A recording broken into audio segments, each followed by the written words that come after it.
L'art du raisonnement. Il est parfois affligeant de remarquer à quel point l'art du raisonnement semble se dérober dans nos échanges contemporains. Trop souvent, les discussions stagnent dans un flot d'idées superficielles et d'approximations, au lieu de s'élever vers les hauteurs d'un débat enrichissant. L'absence d'arguments solides, bien plus qu'un simple oubli, révèle une certaine inertie intellectuelle, un refus peut-être inconscient de se soumettre à l'exigence d'une réflexion rigoureuse. Beaucoup se satisfont de reprendre des opinions empruntées, sans jamais en examiner ni la pertinence ni la profondeur.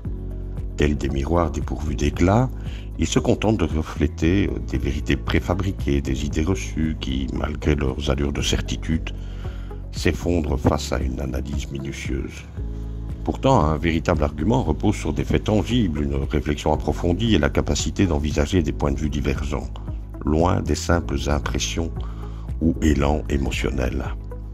Cette absence de structure dans les propos trahit également une difficulté, voire une incapacité à réellement écouter l'autre. Comment peut-on prétendre répondre à un raisonnement si l'on n'a pas pris soin d'en comprendre les nuances ? Trop souvent, les dialogues deviennent une suite de monologues déguisés où chacun tente d'imposer sa vision, faute de pouvoir la défendre avec justesse. Ainsi, le langage, au lieu de rapprocher et de construire, devient un instrument de division. Pour qu'un débat soit véritablement constructif, il exige une forme d'humilité intellectuelle, celle d'accepter de ne pas tout savoir, de reconnaître ses limites et de s'ouvrir à la complexité du réel.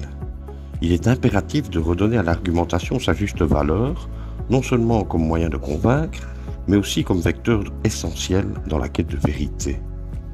Ce n'est qu'à cette condition que nos échanges retrouveront leur grandeur et que nos sociétés renoueront avec une véritable harmonie intellectuelle.